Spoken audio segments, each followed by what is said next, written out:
Welcome to Cube and Chaos. Spend some time with us, enjoying old cards and new, whether they are weak or powerful. I'm Jacob. I'm Max, and today we'll be talking to you about a couple of recent custom drafts we've done on Magic Online. Yeah, so really going into our own cubes. And we will also be mentioning briefly Legacy and Vintage cubes and the release of Core Set 2021.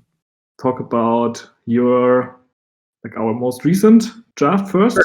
Your Chaos cube. Right. So I've mentioned this a couple times on my YouTube channel and didn't give any details about it. I know at least a couple people were looking forward to seeing it, and I did try to record this draft, but unfortunately the quality just got a little bit too messed up, and that's okay. I'm looking forward to bringing everybody another video of this soon. But in terms of how the actual draft went, I thought it was really cool. So the cube itself is just under 2,800 cards. I think right now it's 2,770, something like that. And the idea is to simulate a chaos draft with a cube environment. So I started by cutting cards based on stats, things like flyers with 4 or 5 or greater. I tried to cut some of the Flame Tongue Kavu type effects, some of the kind of repeatable removal, but still had some extremely powerful cards like either Cone of Flame, which deals 1 damage to any target, 2 damage to another target, and 3 damage to a third. Incremental Blight's the same thing, except you need to put -1/-1 counters on those targets, and that means that you can only hit creatures with it. So it's a little narrower, but still, again, 5-mana Plague Wind is a 5-mana Plague Wind. Both of them are pretty good, yeah. So the average power level of the card, what would you describe it as? Like, is it really like in a Chaos draft, or would you say it's different? I would say even averaging Chaos draft power level, so including the bombs and the unplayables that I tried to cut from the cube, I would still say my cube probably has a much higher power level. And that's because when I was looking at adding cards, I was thinking about what the unplayables do, or I guess I should say what they don't do. Again, I'll bring up the example of, Ob Nixilis' Cruelty and War of the Spark, and yet Demolish is still in that set as well.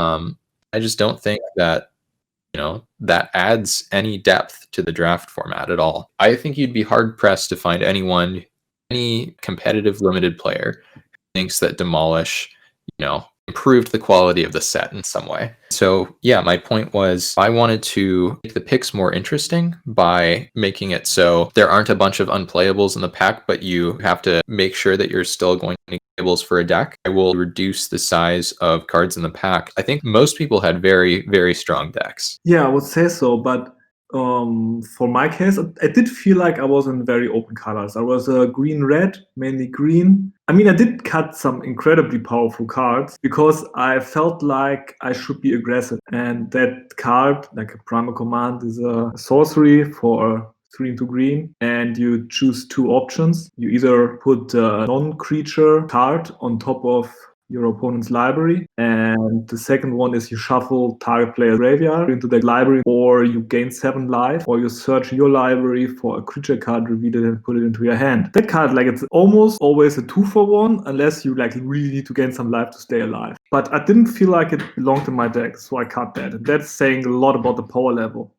It's not like in a real Chaos draft, I would never cut that. Yeah, I think that also says something about archetypes, which is not something I expected, because I did not go into this format thinking, okay, I'm going to design really clear-cut archetypes. But it sounds like you found yourself in such an aggressive seat that it wouldn't have made sense for you to run a kind of slower card like Primal Command, which, by the way, is a mainstay in a lot of the Magic Online cubes. Yeah, it was tough for me to cut it, and also my deck, it just didn't 100% work out in a way, but I had a lot of very good 1-drops and felt like that was enough of an incentive to try to be aggressive. However, I was then again lacking a little bit in the 2-drop category, but then my burn was pretty good. I had good early creatures, and good burn, but not enough 2-drops. But that happens with Chaos, right? You don't know what will happen. And I don't believe that if I draft red-green again in this cube, I will see anywhere near the about 7 1-drops I had in my deck. Like, it was just variants that just were there, and therefore I tried to do that. And I think that's some of the beauty of it. It will not be very repeatable, the experience. Yeah, that's what I'm hoping for. I'm hoping that things will change a large amount of the time. I'd like to keep one thing the same, which would be the consistent power level of cards, and that was not the experience everybody had. So I think I've got some work to do on that ground. But it's really hard to narrate such a big list of cards and keep the power level close. Also, some cards are so weird. Like one card we had in our packs that I decided to not just check the original printing, but I quickly went to look at the Oracle text, and that card was the Phyrexian Splicer. So it's a 2-cost artifact, and for another 2 mana and tapping it. The idea is you remove a keyword ability, flying, first strike, I don't know what else is in there, but you remove a keyword ability from one creature and give it to another creature until end of turn. But the thing is, that creature needs to have it. Like, you need to have something to take away to give to something else. And that makes the card, in my opinion, way too narrow to ever do anything. If you could always say, oh, well, 2 mana investment up front, and then for 2 mana I can always give first strike or flying, I think it might have a home in a very low power level format. Yeah, that card actually ended up in my sideboard, and there were a couple times where I was thinking, well, my opponent has 1 creature with shadow, and I think the Splicer hits shadow. They've got maybe 2 creatures with flying, and yet, just like you were saying, it's just too slow and too narrow. Like a few of the other cards just ended up being below the average power level of this format. Do you think we'll draft this again soon? So I definitely think it'll be a lot of work. And again, just to illustrate, I've spent a lot of the last week fine-tuning my Peasant Cube, which is now down to just over 500 cards. And again, this thing is almost 6 times that. So, but I have to say, like, it's cool that it's possible in our modern world with a digital cube to play this. Like, imagine shuffling that beast up in real life and making packs of that. I don't really want to do that. I think it's actually amazing this is possible, that we're able to do this on draft. When I first tried to copy and paste the 2,770 names into it, I was definitely a little... You weren't sure if it would work. You knew it was a stress test for the website. Right, exactly, yeah. And going on to Magic Online, what I do is I love all the cards saved as a deck. I tried to save all of the Chaos Cube as a deck, and the maximum deck size on Magic Online is 1,400. So I had to split the cube into 2 decks. And is that 2,800? Like, did you know that at the point? Like, coincidentally lucky that I was maybe at 2,850 around the time I discovered that, and I didn't really want to have 3 whole decks. All right, so with that, I want to invite everybody again. Come to our Discord and join our drafts, and you can play this wacky 2,800 card cube with us. Just yesterday, one of my friends in the Discord asked me, when are we doing another Chaos draft again? And not only did the person refer to it as a Chaos draft, which means, you know, I succeeded in some part of this, right? But they're also looking forward to doing it again. Yeah, I also really want to do it again. I was a little bit frustrated after my first game because I got smashed by mass removal that I was not playing around at all. In game 1, I had a decent hand, and then I got crushed by the second mass removal spell hitting me. I wasn't expecting 1 main deck, but definitely not 2, and both of them were pretty good. Like, one was a 3 mana Pyroclasm variant. I believe it did also 2 damage to both players. And the other one was Slice and Dice. So it's a 6 mana, deal 4 to every creature, or you can cycle it for 3, and it deals 1 to every creature. And obviously, because of cycling, they draw a card at instant speed. And I didn't expect mass removal. I didn't expect double mass removal especially. And it completely wrecked me. But somehow that also really wants me to do it again. Like, somehow Chaos Draft has a way of, even if something doesn't quite work out, or at least me, I just want to try again and see what happens next time. Yeah, I would say with Chaos Draft, I mean, so many people think the best part of it is the draft, because it's like the life is like a box of chocolates quote.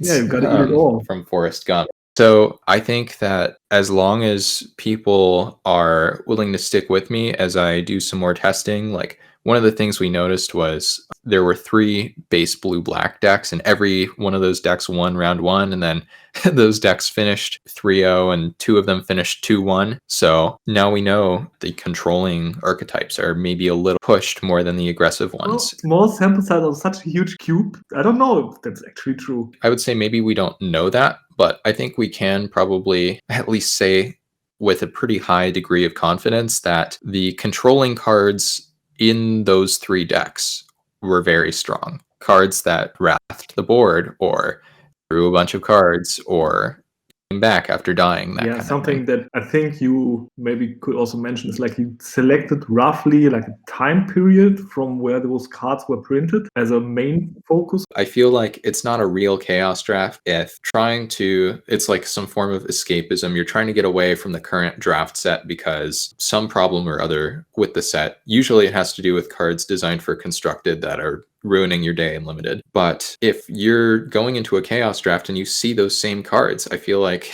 you didn't really accomplish anything by going into this chaos draft. Yeah. So, and also I feel like the experience of like speed reading stuff, I don't really have that on draft because there's no timer. I mean, but there can be a I think timer. that's yeah, I feel like that'd be mean though, especially because more than usual people were taking longer per Like, pick I agree that for this it one. could be mean, but we can ask next time. And if everybody wants to have a timer, then I think we can put a timer. Like, it's a different experience with a timer. I like both. It could That's true. freshen things up a bit, like make you make the decisions quickly. Yeah, the stakes are a little higher for sure.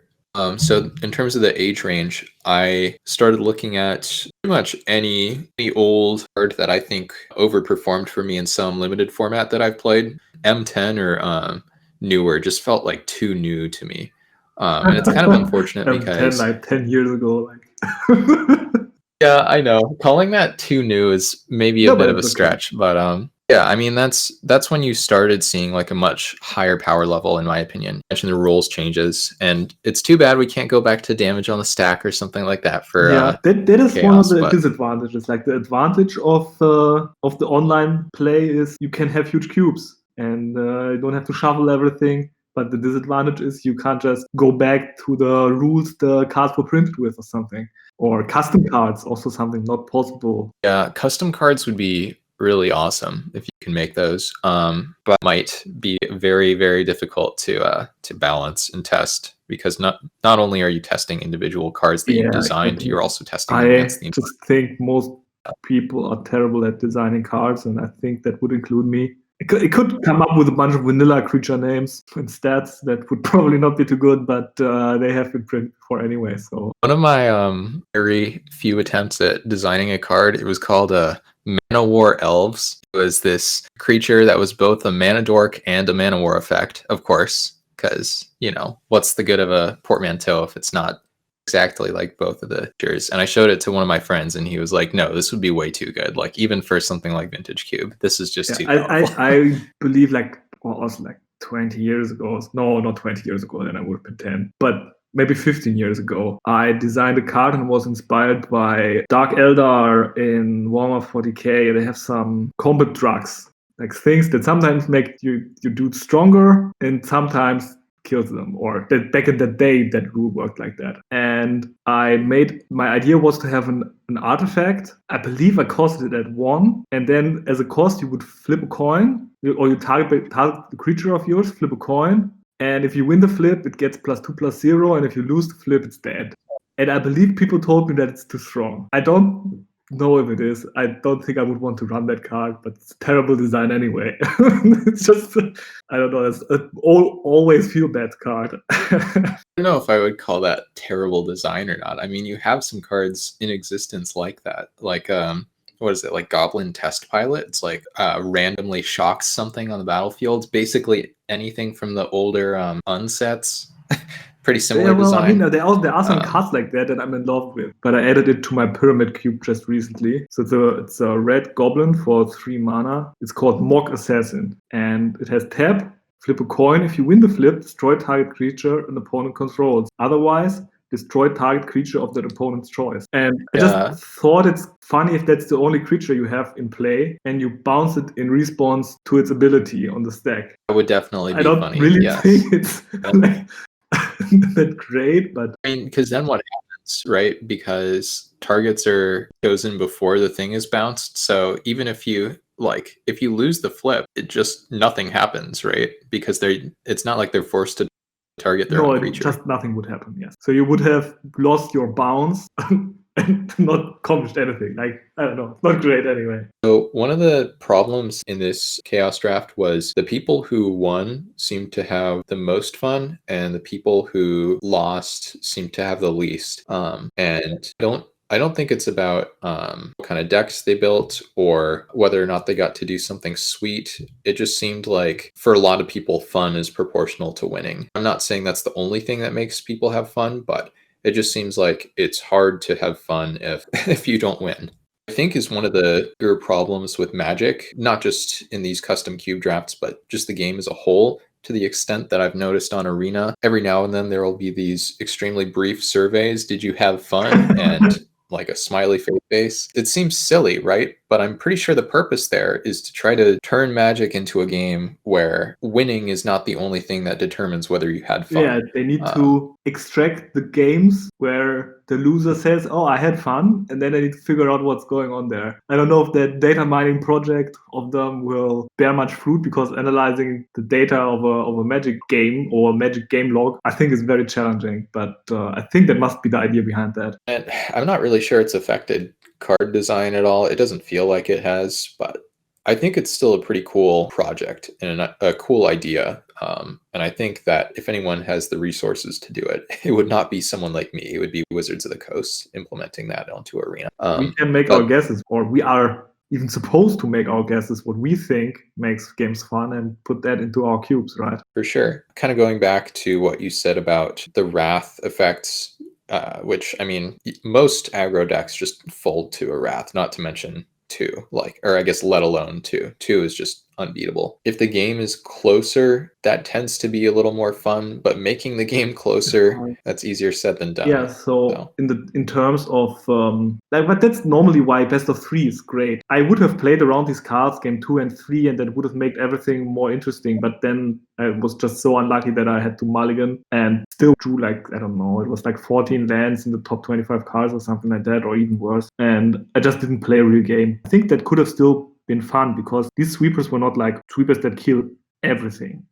They only kill small creatures, and you can play around that. And I think that's also fun. Playing around stuff and that working out is one of the things that make things fun for me. Yeah, I think that's good for me to hear, just as the person designing this environment. There are a lot of sweepers that just kill anything. Yeah, but those I can have think another downside, right, which I think is also pretty good. So if they all cost like, I don't know, 5+ is enough. If they cost 6+, then you can either decide like, is it now time to try to go under this Wrath and deal enough damage before it comes, or should I start stocking cards for after it? And I think that also makes it very interesting gameplay. So if the Wrath is not one-sided, then you can play around it, and if it's not too cheap. So the actual Wrath of God, the card itself, I think that is in a spot where it's oppressively powerful in that environment. Yeah, because I you can't agree. see it coming, it kills everything, and it's so cheap. Right, there's virtually no playing around that if you're playing an aggressive deck. About how games can be made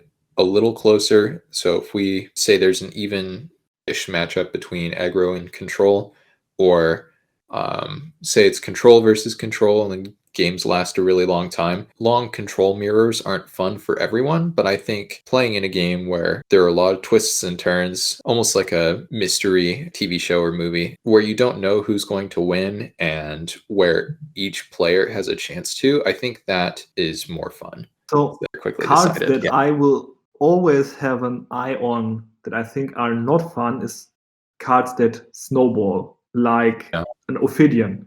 They can be in a spot where the gameplay is still good, but it's not only Ophidian, like there are other things that just snowball. And I think those can lead to very unfun games. Like one of the worst cards I can think of is 2 in a green, 2/2, I believe with Trample from Alara block. And if it deals combat damage to a player, you create a token Spawn copy of it. Writhe? Spawn Writhe, yeah, exactly. That card is so snowbally, but also so easy to kill that it's never a fun experience. Either you are the person playing it for 3 mana, getting it killed by a shock, you think like, oh, this time it didn't work out, that's not fun. Or it works out, and it completely snowballs, and the other player said, wow, I could never do anything about that card.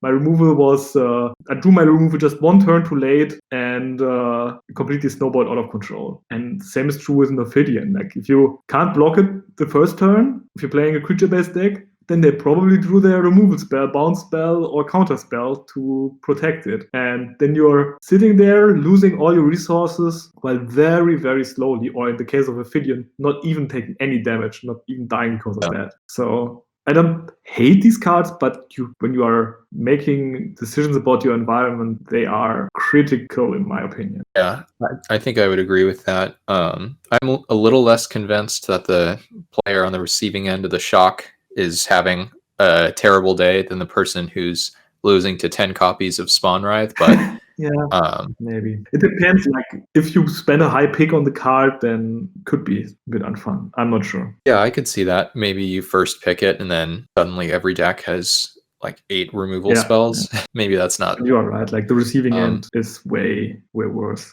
Yeah, I think that's a good point. I think there are some exceptions or ways that those kind of cards can be fun, but I guess maybe one of the most egregious examples in recent memory is Audacious Thief. Do you remember that one? Not from the name. It's 2 color and a black for a 2/2. I think it was in M20? either M20 or M19. And yeah, when you attack with it, it draws you a card and you lose a life. Doesn't matter whether you connect, you just have to attack. It really feel bad.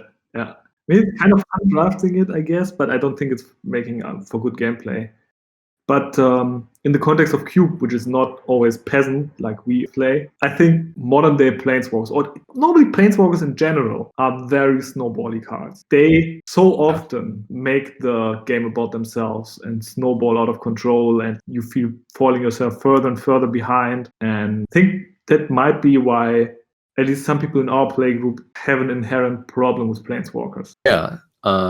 Not to mention, like, that might be why the uncommon Planeswalkers in War of the Spark didn't have upticks. I mean, can you imagine that format if those Planeswalkers could increase their loyalty? But some of them can still have this effect. Cr4ckSh, for example, in the right deck is still a card that, like, it produces the mana to draw cards, deploys the cards, and it can also spiral out of control. Sure. Not to mention the fact that Proliferate was pretty common in that set. So even already, so it's not going anywhere very quickly. Yeah, you mentioned in our show notes that nostalgic and obscure cards are a good way to have fun. I very much agree with that, but have to say that is because of our play group. Like, the people we recruited are people who already love Chaos Draft, which often are people that like these old cards. So it goes back to our last episode a bit. Know who your players are. Yeah, that's a really good point. There are definitely players, even players in our play group, I think, who are not as big of fans of these old nostalgic cards. Players who would rather play modern versions of cards.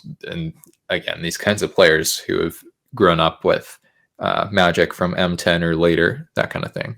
But I do think that even though there are players like that, even within our play group, as long as the cards aren't horrendously unplayable, even players who prefer higher power level formats can enjoy them. I know actually LSV has mentioned that he really dislikes Chaos Draft, and he also has mentioned that Vintage Cube is his favorite limited format. So I think we have a good idea that just because you're an experienced player doesn't mean you have to be the kind of player who enjoys something wacky. Another thing you mentioned is that combos can be very cool, and the example you give are really like, because it's not really a game-ending combo. I'm not even sure how good the combo is, but assembling it is still fun. Yeah, this is the kind of thing where I didn't know that these cards existed. I mean, I knew about Goblin War Drums, but then Familiar Ground, I only found that one as I was just sifting through thousands and I thought thousands it's of a cards very to add to the clever cube. combo. Like things people talked about when I started playing, like this combo of making all your creatures Yeah. unblockable. So what these cards do, Goblin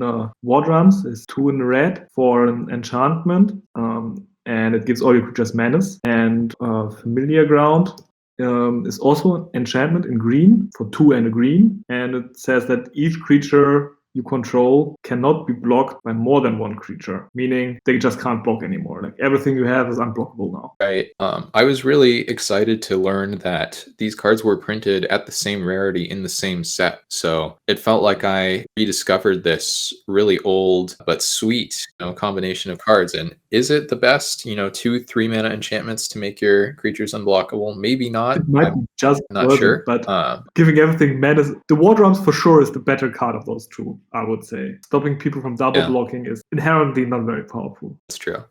Though I will say that again for my peasant cube, there's a very similar kind of combo with I think the card's called Challenger Troll. It's a 4 and a green for a 6/5 troll, and it says that creatures you control with power 4 or greater can't be blocked by more than one creature.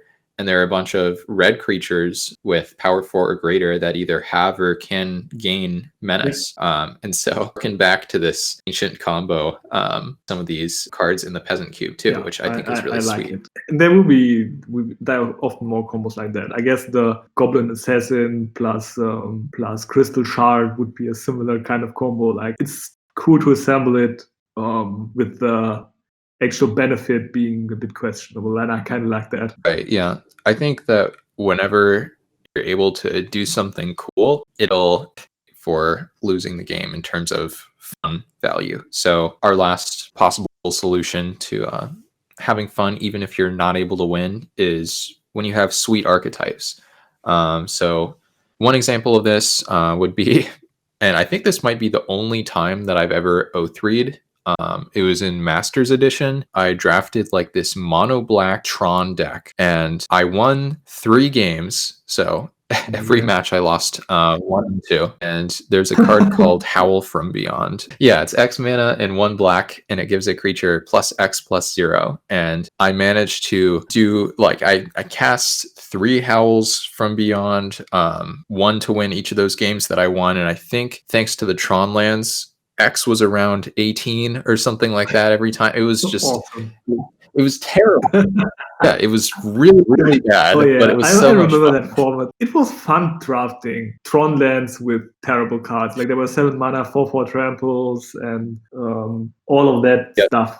Like I also had a mono black deck with a lot of Tron lands in that. Like every time you go back to like when one of these formats comes up as a flashback, in the beginning, people don't remember that this was the format where there were so many Urza lands that you could reliably get more than you would want, the exact number. But I had more than a playset of each. And then I was wondering, how many do I actually play if I still want to cast some colored spells? I will have all the mana, but in this format, it was, I think, intended to best work with red. But sometimes people take the red cards, but don't take the Tron lands. And then you end up with mono black, probably the worst combination for it, because then in the same format, there are a bunch of double black cards that you will never be able to cast. And your best cards are something like Sengir Vampire. Right. Yeah, that sounds super familiar. And even though, I'm not sure I would call Masters Edition one of the best designed draft formats ever, it was definitely a really fun, sweet thing to do. And I can tell both of us are, talking about these memories fondly. Yeah, they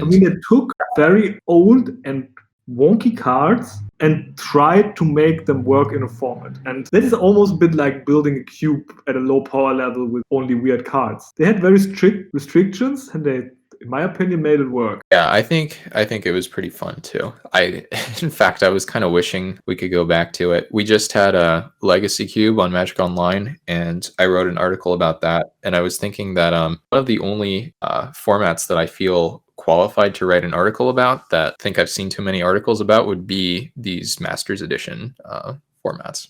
We could maybe just organize a format of that. I think it should be possible to rebuild the packs somehow. Not sure. Maybe take out Soul Ring and Library of Alexandria from some of the sets though. Yeah. Anyway, so the quote unquote sweet archetype was 5-color control. And so you had a bunch of really expensive cards with Sunburst.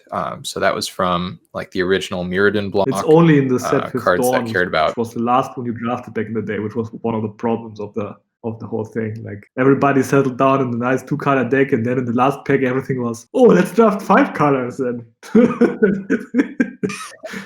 I don't know, that was not the smartest idea.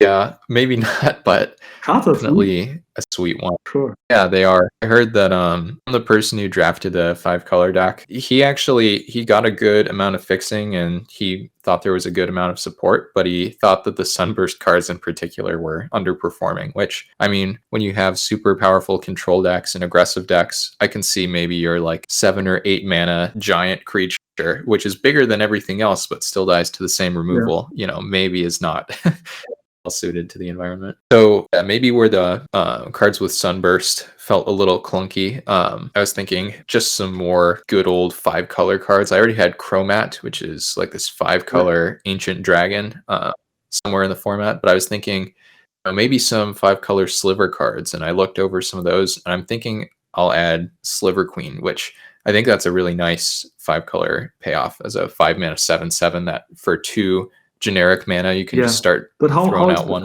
I know that card is like incredibly expensive IRL. Is that worth it to buy it, to have it in a 3,000 card cube to maybe open it? I think it's under a ticket on Magic Online. I'll check though, because it's just classic. I mean, again, this is like one of the best ways I think we can do this. The fact that so many of the cards are cheap, the fact that we're able to have thousands of cards be draftable and tradable. It's really pretty crazy that we're able to host something like this. I don't know if anyone's ever done anything like this before. What makes games enjoyable. One last thing I want to mention, and that will lead us very cleanly to our next section, is if you have fixing, you will reduce the number of non-game, and non-games are always unfun. So fixing in this big cube is certainly a big challenge to grapple, right? Yeah. I realized that pretty early on I would have a problem where a lot of the decks would be short on fixing, and the most important thing was that the 5-color one got enough, because every other deck could feasibly be only 2 colors and not necessarily need that much fixing. But the problem was that the best fixing, just like we said in the last episode, tends to be at higher rarities. And while a lot of things are cheap on Magic Online, some of the shock lands, original duels, and fetches, not the cheapest. If fixing continues to be an issue, and just adding more and more and cutting a bunch of the non-land cards ends up happening, then things could work out in that way. But I think you had a couple other solutions. One other solution is to completely cut the fixing. I mean, it kills 5-color and anything like that. And the only thing that accomplishes is that it takes away the variance of some people getting fixing and some not. I don't know. I don't think it's a good solution. It's more of a joke solution. Making it bad for everyone makes everyone equal. It's something you can think about, but not really great. But what I've seen is that a streamer online on Twitch, Scotty Nada, and he has a custom peasant cube on Arena, so only very recent sets, and he uses another website than we use. So we use the draft.info because that supports basically all cards from Magic's history, but this other website only supports cards that are on Magic Arena. The nice thing about it though is it supports having seeded packs. You can seed your pack with having a guild gate in every pack, or a mix of guild gates and game lands or something like that. So you can make sure that there will be enough fixing. And as of today, that is not possible on draft.info yet. But if you are restricting yourself to only very modern cards, then this other website, I will link it. This is a good option for that, solving that issue. For sure. I will say with this particular format, one of the things that I found in Chaos Draft in general is fixing tends to be scarce, which makes it a pretty high pick. There's not quite as much variance surrounding it in regular Chaos Drafts maybe, as there is variance in my particular format. But I think that like making fixing a high priority pick and putting a lot of it into green is one of the ways to encourage kind of a 5-color green deck and maybe discourage some 3-color control decks. We also both rediscovered some cards we were thinking about for other cubes. For me, that was Rhystic Lightning. Somehow a card I really didn't have on my mind, but it performed really well for me. It felt pretty strong. And it's a red instant for 2 and a red, 3 mana. And it deals 4 damage to any target, unless any opponent pays 2 generic mana. In that case, it will only deal 2 damage. So I really like the feel of it. Like, you have to think about, should I use it now? Like, the earlier you use it, the more likely you are to do the 4 damage. But also, you don't want to show your opponent that he is in reality only on 6 life instead of 10. So like, this push and pull in this card made it very interesting to me. Like, it felt powerful, it felt interesting. I kind of like it. Yeah, I would say there's a really fun and interesting design. I think it would lose a lot of the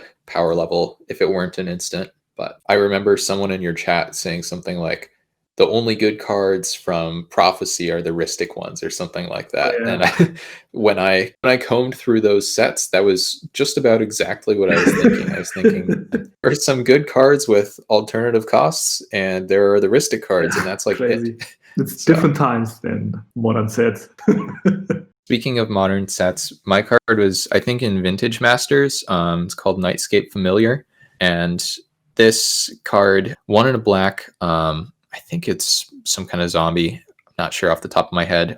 For a 1/1, it says blue and red spells you cast cost 1 less to cast, and you can regenerate it for 1 and a black. So just 2 mana 1/1 regenerate. It's a card you could put in your deck. It's something that the green decks might have trouble with unless they have trample. But able to make my spells cheaper really was what I needed. So for instance, I think multiple games in a row, I was able to play it on turn 3, holding up 1 blue mana, and I was able to cast my 1 mana leak thanks to the spell discount, which was, it was just like, it just felt good. It felt like I was doing something that should not be allowed in Chaos Draft. If you put that in your cube, where do you slot it in? Do you slot it in as a Grixis card or as a mono black card? At least in the cubes that I've designed so far, I've had very few 3+ color cards. But at the same time, if there's a card that tends to benefit from being in more than one color, I think I would count it as any of those colors. I guess my best suggestion would be, it depends whether your cube has tricolored cards in it or not. If you do have tricolored cards, then I would count it as one. But if at most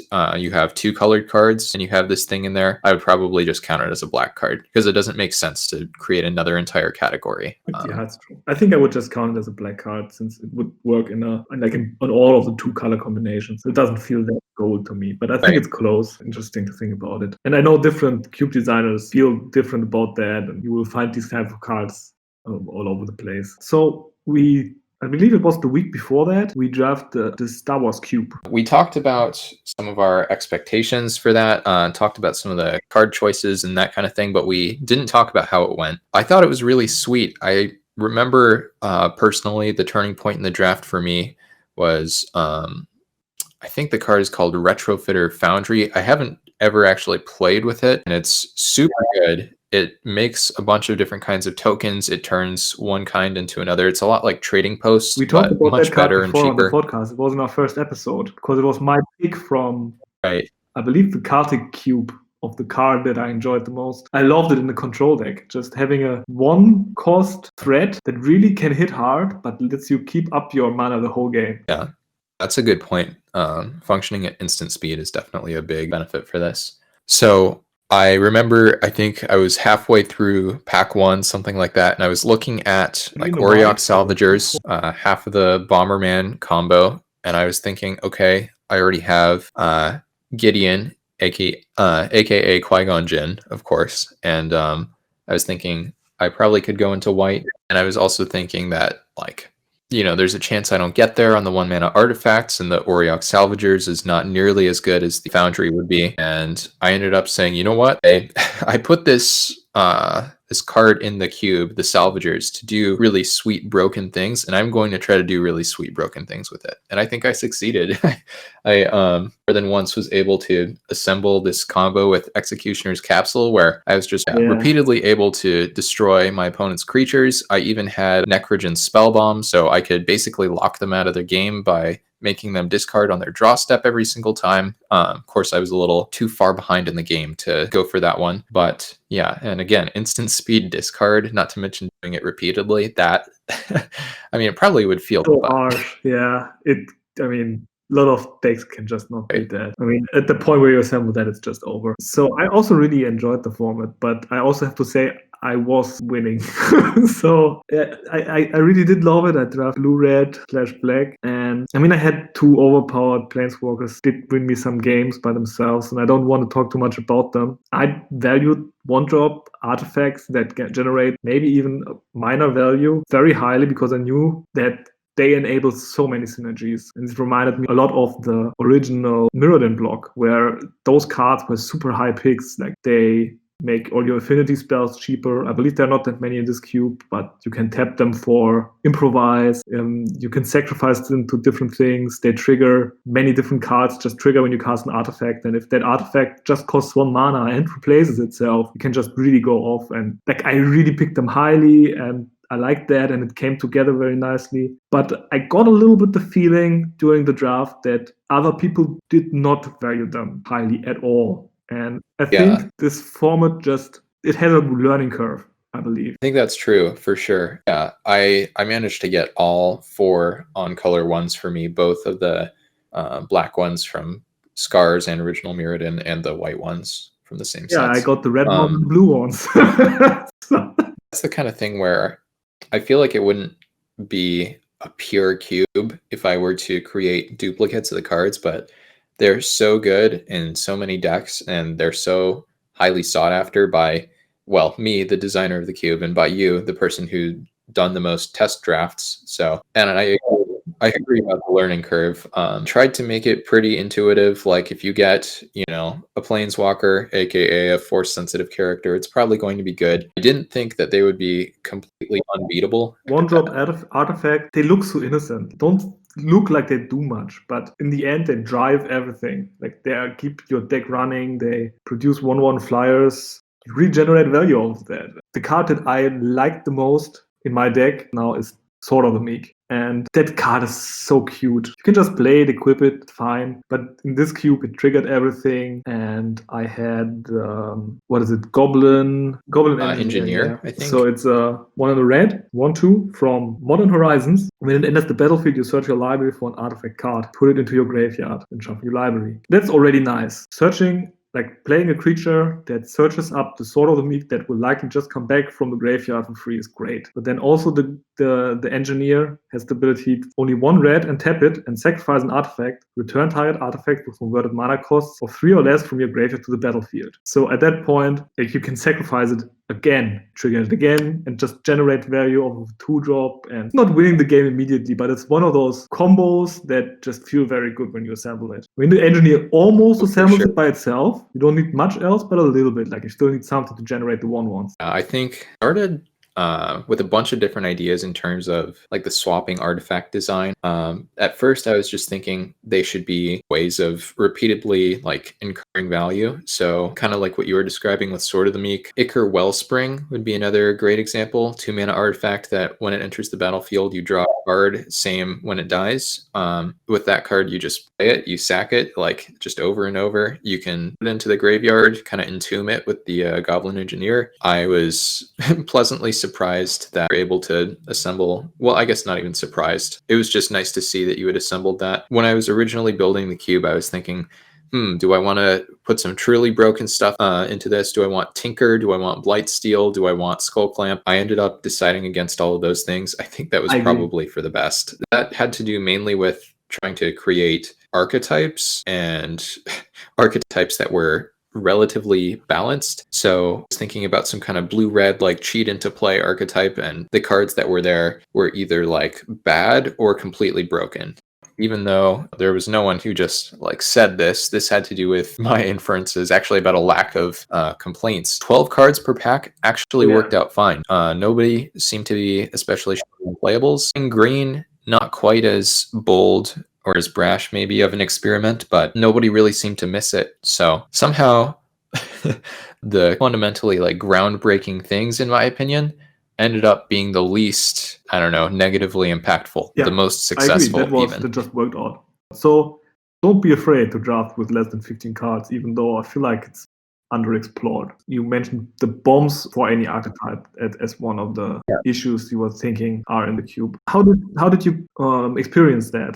This was less of something I would say is a problem in gameplay and much more a problem during the draft. And this even goes back a little bit to the issue of spell bombs. And it's just because when you have only 4 colors and they're trying to do relatively similar things, some colors are trying to sacrifice things more than others. Some colors are trying to be aggressive more than others. Some colors are trying to be controlling, but they still all care about artifacts. So many artifacts are colorless, right? Which sounds super obvious, but I think it's worth pointing out just because a lot of the ones in this cube also involved colored mana. But kind of regardless, I would say, of whether cards involved colored or colorless mana, they're good in so many decks. And by this, I'm talking about the spell bombs, that really they would be high picks for any archetype. And some of the purely colorless cards like Sky Sovereign and Wormcoil, like technically, your control deck is going to need at least one creature to be able to crew the Sky Sovereign. But they're just such powerful colorless cards that really without a lot of thinking, you can first pick them most of the time, and they will make your deck extremely often. I actually passed Wormcoil during the draft. I took, I think, Executioner's Capsule over it, and it was just the craziest pick. But I already had the Auriok Salvagers, and it was also crazy just because the Wormcoil had been passed to me. That is crazy. I agree. But I mean, there are also a lot of answers to Wormcoil. I played against Wormcoil, did beat it, so I think it was okay. Yeah, it's actually hilarious. I beat it with the same card that I picked over it. So maybe 3 Executioner's Capsules later, I had killed the Wormcoil. So one thing I know you're about to talk about, so you just said there are a lot of answers to Wormcoil, and that yes. I would hope is the case. But when I was playing against you in particular, a few cards there's no good answer to. Yeah, I mean, when I was designing the cube, I was thinking, like, what would make the most sense? Should I put the cards that are the most powerful or the cards that make the most sense flavor-wise, like something like Thopter Arrest over like Banishing Light? And I think I learned my lesson from the Planeswalkers. So my deck contained both Daretti. What is the full name of it? It's for 1 black and red, Iconoclast. you get a Planeswalker at 3 loyalty, and for +1 it creates a 1/1 colorless construct artifact creature token with Defender, meaning it immediately goes up to 4 if you want. And that ability was already good for me because it brought back my Sword of the Meek. Then for -1, you may sacrifice an artifact. If you do, destroy target artifact or creature. For only -1, that's also like amazing. You always have something lying about to sacrifice. For example, your Sword of the Meek, you just got back for free. Yeah. And it not only destroys creatures, but also artifacts. And with that, you have almost all the relevant permanent types in the cube covered. And then it also has an ultimate that, well, it's okay. Like, you don't care so much about it because everything beforehand already makes that card absolutely crazy. Red-black in particular, when I was designing this cube, there are so few cards in both red and black that care about artifacts. And I'll say I knew I was taking a bit of a risk with this one, and I knew in advance how good it was with Sword of the Meek. I really liked it. I mean, it doesn't look perfectly like Yoda, but it's just such a nice, powerful card. I didn't think that it would be totally miserable to play against. And that was not enough. My deck also had Obi-Wan Kenobi, which is also only is 3 mana, also comes at 3 loyalty, also has a +1. That makes target player draw 2, then discard 2. And for -2, and that is so crazy, it gains control of target artifact. And there's so many artifacts around that it almost always finds a target.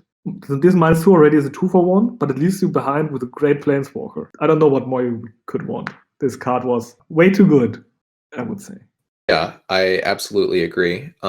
This one, I would say, is probably the biggest stretches in terms of representing a character.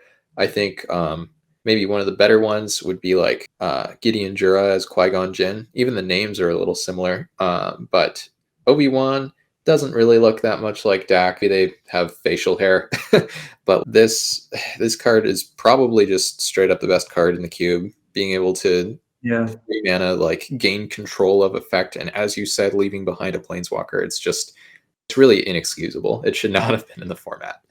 I was feeling a little bit bad about winning with those because my deck, apart from that, also was very sweet, but it's not like I'm going to leave them in my sideboard. It's like can't quite do a still had all these because the other cards weren't in your hand necessarily. And I mean, there was no skill in me getting these planeswalkers. It's not like I identified blue-red was open and no, I just opened deck fade.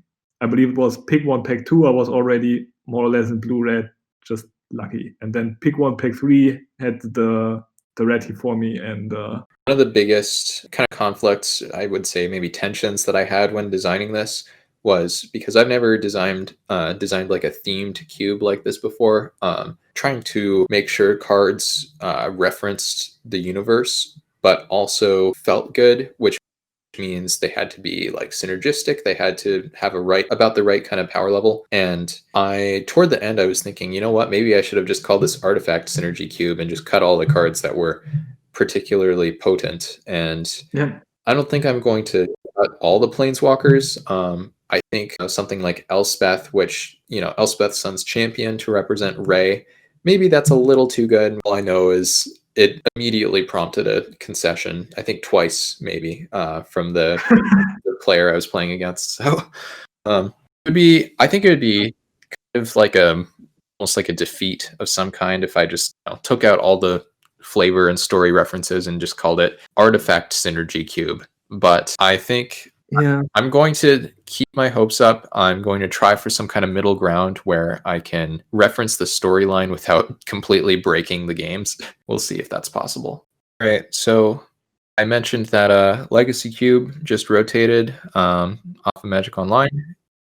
And around the same time, Core Set 2021 has shown up. And it's proven I was speculating that this would be one of the worst sealed formats in a really long time, just because so many of the mythics seem to straight up end the game, and that seems to be the case, at least I think. But the draft format, I think there's a lot more play to it. I think it's maybe one of the most aggressive formats for a really long time. Would you agree with that? Yeah. It feels aggressive, but I feel like also people are right now a little bit adapting to that. Like, I think green has the tools to stabilize the board, and and there are some cards that I like. Games are at a reasonable pace, and I don't think there are any egregious errors in the cards that are in, unlike Zenith Flare in the last format or something like that. I think it's core set, and I don't think it's a bad core set. But you think the mythics are egregious at all? I have not faced too many of them in draft, actually. So I've been lucky that far. I have read them and shook my head to it. And in Sealed, I have faced Terror of the Peaks, and that card is just not beatable. Yeah. But there's that one. There's Massacre Worm, Baneslayer, the whole cycle. There's the Garter. But there are also some really crazy bombs at rare, I believe. But in general, it still plays okay. There are very powerful commons and uncommons, and they are nice and flavorful in my opinion, especially the new ones. I think the reprints are a bit weird in the set. Like the new cards feel it feels like new cards are all stronger than the reprints, almost, with maybe exceptions of the removal. Are you talking about like Grim Tutor now, or no? What? Well, yes, Grim Tutor. No, I mean at the common and uncommon power levels of cards we see the most. Yeah. The reprinted cards are not so exciting in my opinion. Like they're not high picks most of the time. It feels a bit weird to play with a new set, and only you want to pick the new cards when you play with a new set, but there are also cards in it that are old and unexciting. You're like doubly incentivized not to pick them, or discouraged even. Yeah, exactly. Like make sure to pick only the new ones. Maybe I'm overstating that, but I don't think you are. I remember very distinctly on the last day of spoiler season, I looked at the remaining commons that were reprinted in the set. The last maybe 20 or so, and I was just, how are there so many bad reprints? I will say though, in terms of the new cards, I know you and I are both really excited about them for our peasant cubes, which makes a lot of sense because we enjoy the cards, and I guess maybe have been the victim of variance a little more than you in terms of the higher rarity cards. And I have already incorporated maybe 47, I think the number was, of cards from core set 2021 into my cube. So Yeah. these are some really sweet ones. Is there one you want to talk about in particular?